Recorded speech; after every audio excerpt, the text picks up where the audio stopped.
अब द्वादशी को भेज दिया। द्वादशी बेचारी अपने घर पे जाने लग रही है। रास्ते में क्या होता है, भगवान विष्णु एक संत का रूप बना के बैठे हुए थे।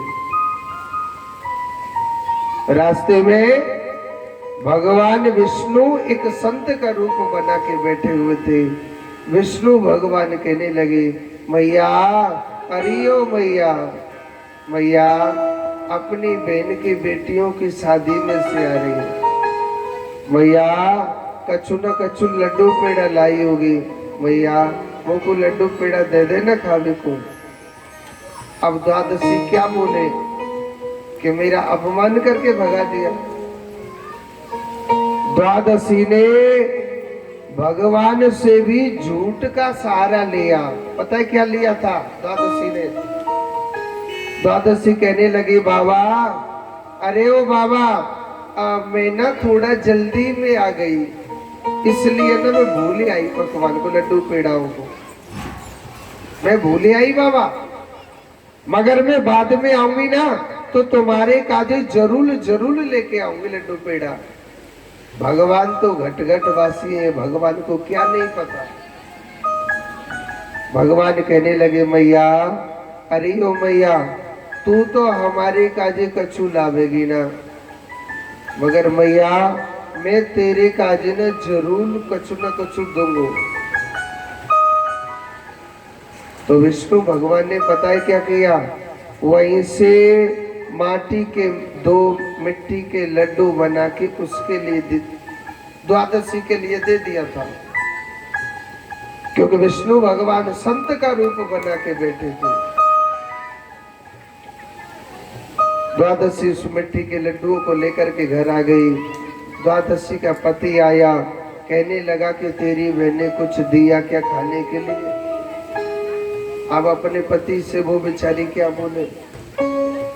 द्वादशी कहने लगी, आप ही घर की केवाड़ खोल के देख लो, उनको जब बैग खाली मिलेगा वो समझ जाएंगे कुछ नहीं दिया। द्वादशी के पति ने जैसे ही दरवाजा खोला तो उसके घर में सब कुछ भरा हुआ है, धन दौलत 56 प्रकार की मिठाई तक भरी हुई है। द्वादशी का पति कहने लगा कि हे द्वादशी, तेरी बहन ने तुझे इतना दिया है? द्वादशी सोच रही, मेरी बहन ने? बोल के हाँ। सोचने लगी, मेरी बहन ने तो कुछ नहीं दिया, घर में घुस के देखा तो सब कुछ भरा हुआ था। तुरंत द्वादशी समझ गई कि जो संत के रूप में जो एक साधु बैठा हुआ था ना, साधु जो बैठा हुआ था वो स्वयं भगवान बैठा हुआ था। जो कुछ दिया है सब कुछ मुझे भगवान ने दिया है। बड़ी खुश हो गई। मगर द्वादशी सोचने लगी, समय का कोई पता नहीं, कल किसका कैसा आ जाए। ये बात मैं आपको रोज बोलता हूँ। आज तुम्हारे हाथ चाबी है, चाहे वो तिजोरी की चाबी हो, चाहे वो जुबान की चाबी हो, चाहे तुम्हारे कर्मों की चाबी हो, आज तुम्हारे हाथ है। जो करना है आप अब कर सकते हो। कल की सोचे, कल किसकी जिंदगी में कैसा आएगा ये कभी मत सोचना। कल किसकी जिंदगी में कैसा आएगा वो कभी मत सोचना। द्वादशी सोच रही, आज भगवान ने मुझे धन दौलत दिया है, मैं भी अपनी बेटियों की शादी कर देती हूँ। द्वादशी ने सगाई करी। द्वादशी एकादशी के घर गई, कहने लगी, बहन मेरी बेटियों की शादी है, आप जरूर जरूर आना। एकादशी कहने लगी, ठीक है, कार्ड डाल जाओ, टाइम हुआ तो आ जाएंगे, नहीं तो जाओ यहाँ से। टाइम हुआ तो आ जाएंगे। द्वादशी अपनी बेटियों की शादी कर रही है, एकादशी नहीं गई थी। एकादशी ने ना अपने बच्चों को भेजा था। एकादशी ने अपने बच्चों को भेजा और अपने बच्चों से ये कह दिया कि बेटा आप खूब खाना, और खूब फैलाना, ताकि द्वादशी के घर में सब कुछ खत्म हो जाए। और द्वादशी ने पता है क्या किया? सोने के कटोरा में, सोने की थाली में, सोने की कटोरी में भोजन परोसा था। उन बच्चों ने खूब खाया और खूब फैलाया।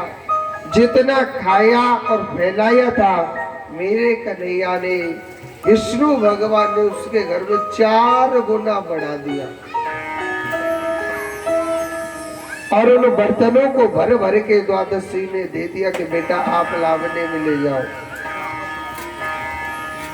और सुनो, एकादशी के घर पे जब बच्चे जा रहे थे एकादशी के, एकादशी सोचने लगी ये मेरा बच्चा, सोने की थाली है, सोने का लोटा है, सोने का कटोरा है, इतना भोजन कहां से ले आई? इतना धन वैभव, इतना भोजन कहां से ले आया मेरा बच्चा? बताया, कहने लगे हमको मौसी ने दिया है, हमको मौसी ने दिया है। अब तो वही सोचने लगे कि मौसी ने एकादशी पर रहा नहीं गया। कथा को ध्यान से सुनना पड़े, ध्यान से। एकादशी तुरंत दौड़ी दौड़ी गई और द्वादशी के पास गई। कहने लगी कि हे द्वादशी, कल के दिन तो तू भूखी मरती थी, आज तेरे पास ये धन वैभव इतना कहां से आ गया? इतना कहां से आ गया तेरे पास? द्वादशी झूठ नहीं बोलते थे कि बहन मुझे एक साधु मिला था, और साधु नहीं, वो भगवान थे। और जो आज कुछ में इतना कुछ दिख रहा है, ये सब विष्णु भगवान की कृपा से है मेरे पास। एकादशी कहने लगी मुझे बताना वो साधु कहाँ मिला। उसने बताया फलाने रास्ते पर वो संत मिला था, फलाने रास्ते पर वो संत मिला था। द्वादशी एकादशी तुरंत चल दी, उसी रास्ते पे होके निकल के जा रही, और विष्णु भगवान जोर जोर से चिल्ला चिल्ला के कहने लगे, अरे ओ एकादशी मैया, मैया, अरे ओ एकादशी मैया, मैया, आप अपनी बहन की बेटियों की शादी में से आ रही है, मैया कछु न कछु लड्डू पेड़ा जरूर लाई होगी खावे को, मैया मुझको दे देना। एकादशी क्या कहने लगी, ध्यान से सुनना। अरे बाबा, द्वादशी के पास क्या है? अरे वो तो भूखी है, अरे वो तो खुद भिखारी है, उसके पास है क्या? बाबा तू मेरे काजिद है और तुझे मैं बहुत खुश करूंगी। विष्णु भगवान कहने लगे, मैया मेरे पास तो कछु अतना है, पर कि तेने मेरी बहन को माटी के लड्डू दिए ना, तेने मेरी बहन को माटी के लड्डू दिए कि ना दिए, वही मेरे लिए दे दे तू। और सुनो, मेरी बहन को दिए तेने 2 लड्डू, मोको कितने दे दे? 4। विष्णु भगवान कहने लगे, मैया आपको बड़ी जल्दी है। विष्णु भगवान ने मिट्टी के 4 लड्डू बना के वाकु दे दिए। और सुनो, एकादशी ने बदो क्या करो, अपने घर के चारों कोने में रख दिए ताकि मेरा पूरा मकान भर जाए। और अपने घर का दरवाजा लगा दिया।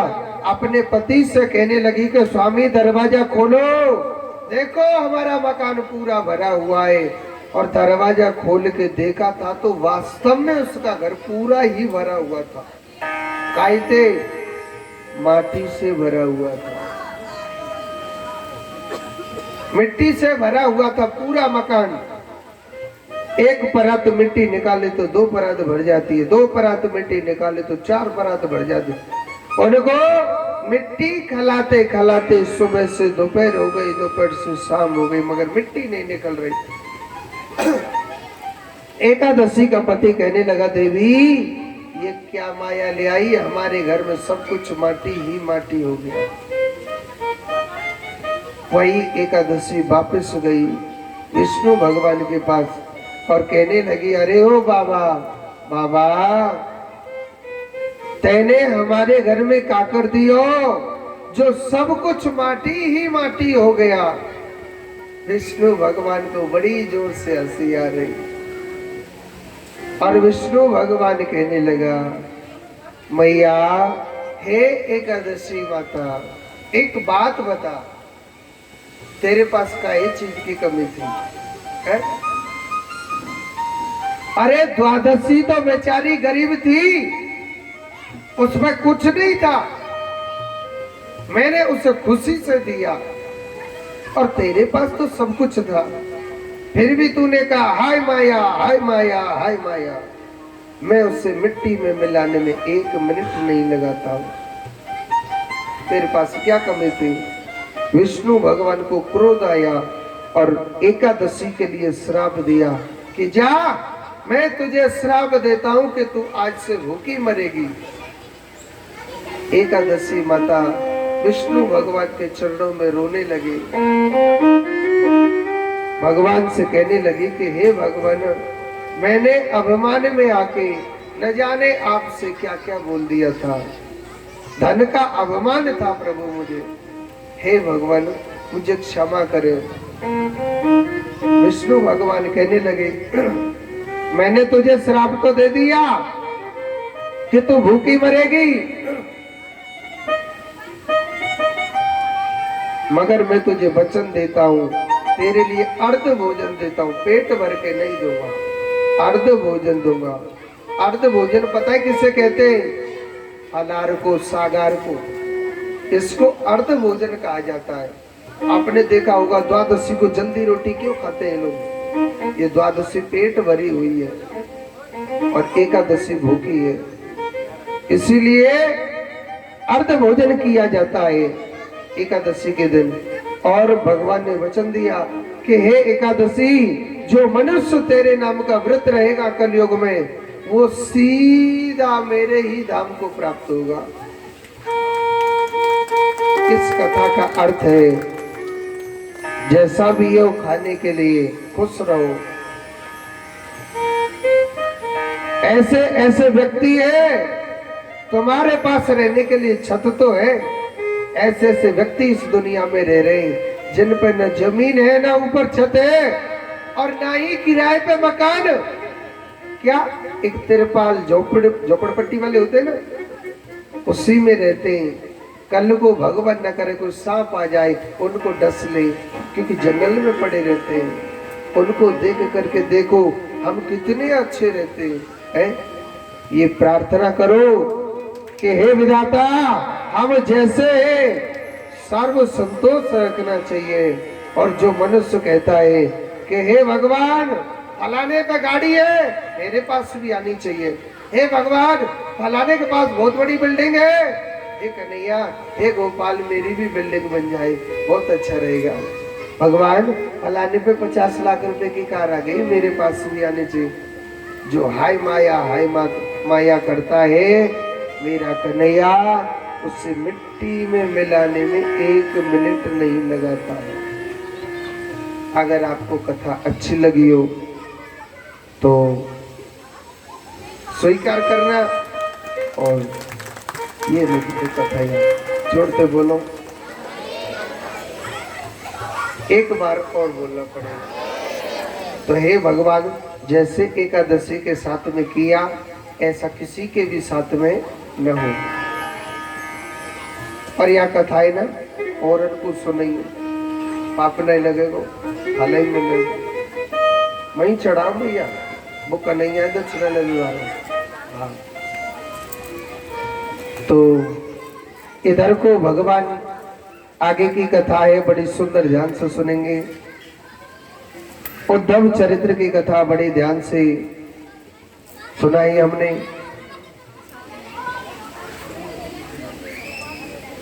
और श्री सुखदेव जी महाराज कहते हैं, राजन, भगवान को बटेश्वर गांव में रहते रहते काफी समय बीत गया।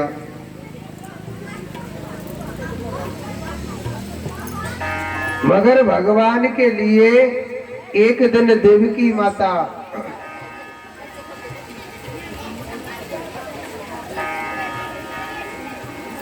इधर श्री सुखदेव जी महाराज कहते हैं भगवान अनन्य अपनी लीला दिखाते हैं। तो आइए अब शादी की ओर चलते हैं। हमारे पार्षद जी बहुत देर से बाट देख रहे हैं कब बारात में ले जाएंगे।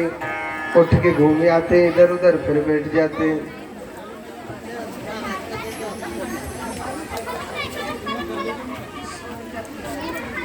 पर तो जेब में दर्शक है मैया याद करा दे।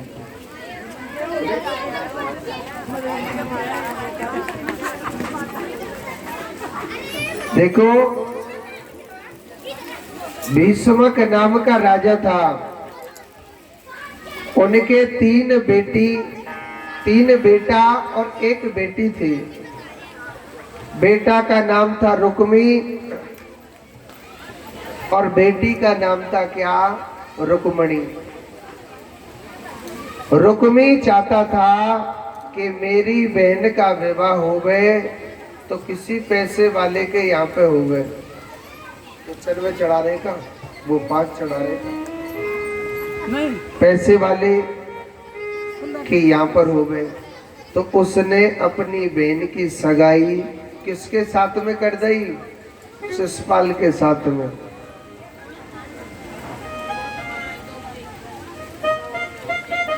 शिशुपाल के साथ में कर दी। रुक्मी ने सगाई। तो रुक्मणी ने एक पत्र लिखा और पत्र लिखा कि हे गोपाल, आप अपनी रुक्मणी को चाहते हो तो आप मुझे गौरी माता के मंदिर में लेने के लिए आ जाना। पत्र डाला और वही पत्र डाक से आया जगन्नाम से। और महाराज मैं गौरी माता के मंदिर में आपका इंतजार करूंगी और मेरे साथ ना बहुत पहरेदार रहेंगे, आपने तो अच्छी तरह आना। सुनो मेरो कन्हैया ना मायावी रथ लेकर के आया था। मायावी रथ पता कैसा है? भगवान जैसे ही रथ में आए 20,000 सैनिकों ने भगवान को मारने के लिए और धनुष बाण तान लिए। सुनो भगवान नेक हंस गया था। हमारे वृंदावन में कहिए हंस गो तो फंस गो। हाजी कन्हैया के प्रेम जाल में फंस गया। सब कन्हैया से नफरत करते थे, सब कन्हैया की बड़ाई करने लगे।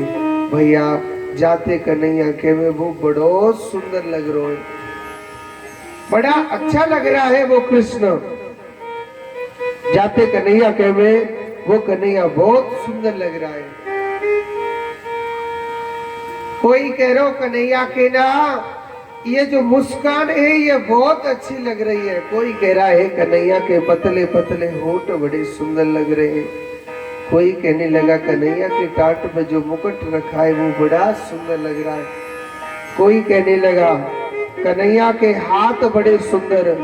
कोई कहता है चाल बड़े सुंदर। और भगवान रुक्मणी को हाथ पकड़ के लाता है और भगवान 1 2 3 हो जाते हैं। अल्लाह मुझको महाराज रुक्मणी ले गो मन को कन्हैया रुक्मणी भगाई के ले गो। भगवान को रोकने के लिए पहरा लगा दिया, मगर यही मेरे कन्हैया ने अपने श्री सुदर्शन चक्र से भगवान ने सबका उद्धार किया था। भगवान की शादी कहाँ होती है? कुंदनपुर गांव में जाकर के। तो आप बीच में से रास्ता दे दो, 100 ग्राम बगल को ले जाओ और भगवान की शादी होगी आपके सामने। हमारे कन्हैया जी लेकर के आए रुक्मणी माता को। और सुनो मैया, जाने करी शरम नाचवे में बाके फूटे का करम। तुम्हें सौगंधे अपनी बगल में बैठवे वाले की, अगर तुम नाच लो सरवा में। हाँ दादी नाच लीजो, और जहाँ पे नाचबो ना आवे ना, ऐसे टांट पे हाथ धर के ठाड़ो ठाड़ो मटक तो रही जो। हाँ नाचबो तो नाचबो ही हो। अरे आप अपने बच्चे की शादी में खूब नाचते होंगे, नाचते कि नहीं नाचते? आप अपनी शादी में नाचे के नहीं नाचे? हर्ष जी नाचे तो थे, पर ना बता रहे, मत बताओ। हमने कौन सा वीडियो देख लिया आपकी शादी बारी, मगर देखो भगवान की शादी में नाचना चाहिए। चश्मा वाली भैया मटक लीजो, ठीक है। आज ये रुक्मणी कृष्ण आ रहे हमारे।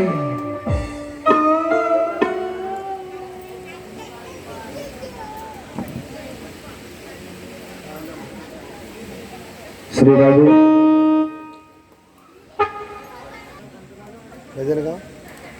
आइए, हमारी कन्हैया जी आ रहे हैं।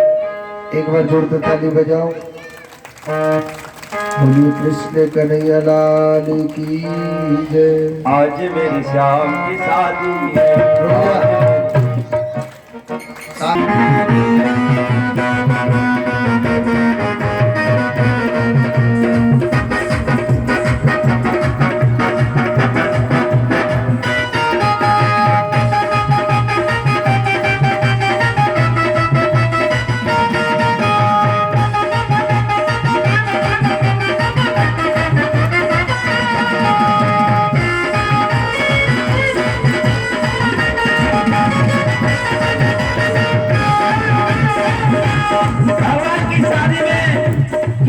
सुंदर रंग बरस रहा है, और कौन कौन नाच रहे हैं भगवान की शादी में, भजन के माध्यम से सुने।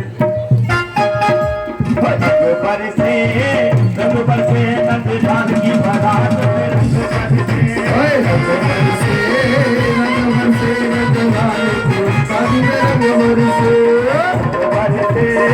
रंग बरसे नंदलाल की बारात में, रंग बरसे रंग बरसे नंदलाल की बारात में, रंग बरसे।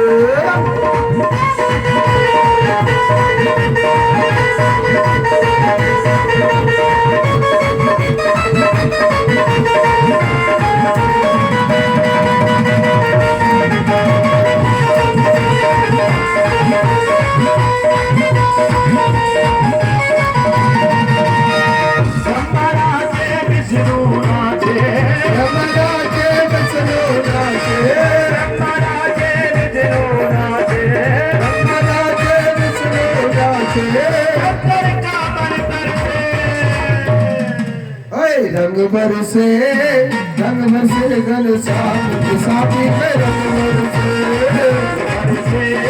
रंग बरसे नंदलाल की बारात में, रंग बरसे। हरि हरि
नंदलाल की बारात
गाएंगे। रंग बरसे नंदलाल की बारात में रंग बरसे। अरे रंग बरसे नंदलाल की शादी में रंग बरसे। रंग बरसे नंदलाल की बारात में रंग बरसे।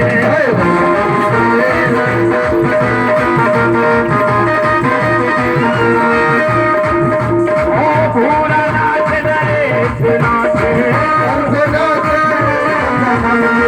पूरा नाच नरेश नाचे।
संग में